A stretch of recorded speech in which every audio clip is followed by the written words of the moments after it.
Hey everybody, this is your Digital Super Saiyan 3 back here with another video, and happy 2020. Basically, new year, new decade, and well, my first video of the decade slash year, I'm going to be doing a response video to WatchMojo.com's top 10 reasons why the Star Wars prequels are hated. Now, Now, the reasons. Now, some of the reasons I am doing this video is basically because of some of the parts of the video that WatchMojo have. And the parts that really bug me, well, are kind of the issues. First off, they say they use too much CGI. So fucking what? All fucking movies have CGI in them. A lot of franchises have used CGI. Why is Star Wars' CGI a problem? Why is the prequel trilogy bad because they use CGI? The CGI was actually really good to watch and really good to look at. And that being a nitpick, makes no frickin' sense. It makes no sense why they say it's bad because they use CGI. I mean, the CGI is very clean and very good looking. The CGI makes sense because there's only very few things you can do with practical effects. I mean, why else have we gotten planets like Kamino, or planets like Mustafa, or Naboo, or even the places like the Gungan City, which is underwater? It made sense that they used CGI for those movies, for this prequel trilogy, and I love the prequel Star Wars trilogy. Hell, Phantom Menace and Revenge of the Sith are my favorite movies in the franchise. Yeah, I said it. Phantom Menace and Revenge of the Sith are my favorite Star Wars movies. You got a problem with it? Well, no. I bet you don't. Or do you? Who knows? But yeah, the CGI was not even an issue. Look, just because it came off the way it is, just because it's green screen, so what? Another reason I decided to do a response video slash rant slash whatever to WatchMojo.com's top 10 reasons why the Star Wars prequels are hated is basically they shoehorn in characters from the original trilogy. Shoehorned in characters from the original trilogy. Really? You actually say they shoehorned in characters like R2-D2 and C-3PO, which it makes sense that C-3PO and R2-D2 would be included because, they are recognizable characters. I mean, it technically made sense. And hell, Jabba the Hutt was also included in Episode 1. I mean, he appeared during the big pod race scene on Tatooine, so it makes sense Jabba the Hutt would show up.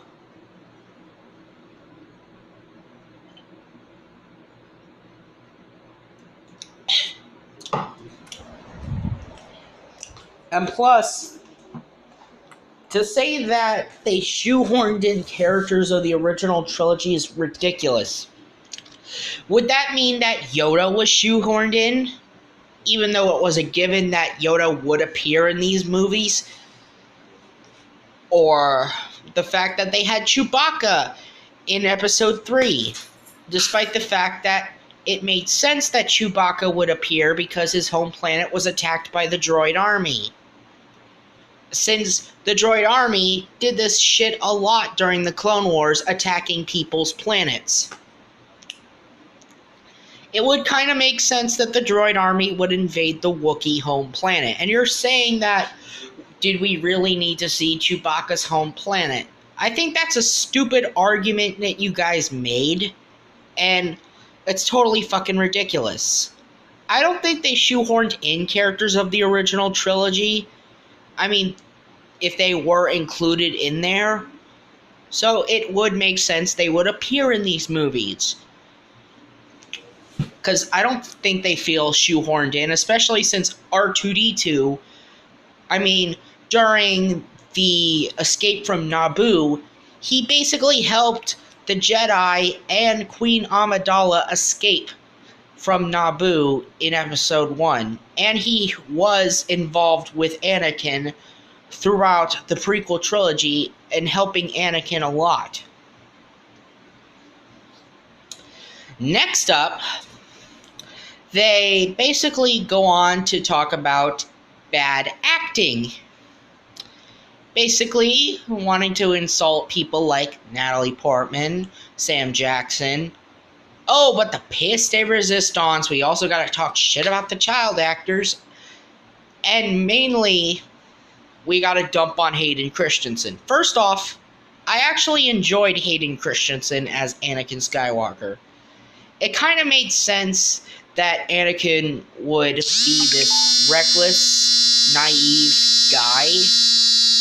And Hayden Christensen, you know, he was just doing what he was told, and he was doing his job well. Hayden Christensen was not bad in Episode 2 and Episode 3. I mean, especially when it came time to having those scenes where he vented his frustrations. And didn't Anakin get frustrated? And the fact that people wanted to distance Vader from Anakin is ridiculous. So, Vader gets praise, but Anakin gets hate? How does that work if they are the same person? So, it's okay to basically hate Anakin, but we love the hell out of Darth Vader? No. I love Anakin and Vader since they are the same person. Basically, hating on one and loving the other just does not work. Next up, you could also cut the fact that they also talked shit about Jake Lloyd, who played young Anakin. Jake Lloyd, at the time, was a 10-year-old boy. He basically was doing what he was told. And I think how people treated him after The Phantom Menace was ridiculous. I mean, he was just doing his job. I mean, hasn't Jake Lloyd suffered enough? I mean, I liked Jake Lloyd as young Anakin. He was great. He fit the whole bright youth from Tatooine, you know, who dreamed of wanting to leave and find adventure. But is that really a reason to hate Jake Lloyd as Anakin? And how would you guys know? I mean, since this is George Lucas's work and you guys want to shit on him and his work. Next up is Natalie Portman as Padme Amidala. I actually like Natalie Portman as Padme. She wasn't that bad. In fact, she was enjoyable. I don't see what the problem was with Padme. She was actually very enjoyable. I still enjoyed her as Padme. And then you're saying Samuel L. Jackson looks disinterested as Mace Windu, even though he was technically one of the best parts of these movies. I mean, Sam Jackson, hell, you had this in the top 10 Sam Jackson performances, and he was great as Mace Windu. I mean, seriously, Watch Mojo, you actually put Sam Jackson's performance as Mace Windu in the prequel trilogy in the list of best Sam Jackson performances. So you guys are just freaking hypocrites. Alright? Oh. So yeah. And does this mean also that Liam Neeson was bad as Qui-Gon Jinn? Or Ian McGregor as Obi-Wan Kenobi? Or Ian McDiarmid as Palpatine? I mean, hell, Ian McDiarmid was also involved in the original trilogy. He basically was reprising his role as Palpatine. He was great. He did well. I don't understand your problem. So, yeah, bad acting. I think you guys need to look inside a mirror. I mean, so you guys rather just praise these Disney Star Wars films than rather bash on the prequel trilogy and say that George Lucas is trash, despite the fact that Star Wars was his IP to begin with. Next up, they also included they also wanted to throw in the fact that the special editions were also the prequels' fault, because they had those CGI changes in the original trilogy. And you want to say that the prequel Star Wars films are to blame for those, which that is a bullshit argument, because how are they responsible for the special editions? The special editions aren't even that bad. I mean, just because of a few scenes that were CGI in those original trilogy movies that were re-released for a special edition, I don't understand why you're saying they are bad. They aren't that bad as you make them out to be. Just because they showed Hayden Christensen in Return of the Jedi, which, okay, that wasn't that bad. I mean, Hayden Christensen was Anakin, okay? Get over it. Watch Mojo. Just get the freak over it. I mean, it's also ridiculous that you have it as an honorable mention. And finally, the real reason why they hated the prequel trilogy of Star Wars, their number one reason, Jar Jar Binks. Really, Jar Jar Binks is number one. Okay, you're really just gonna trash on Jar Jar because what? Because you guys say he's offensive? Because he's a bad so-called stereotype? A bad Caribbean stereotype? I don't understand that. What, just because of the way he talks? Or is it just because of the fact that Jar Jar is pretty clumsy? I mean, hell, Jar Jar admits that he's clumsy.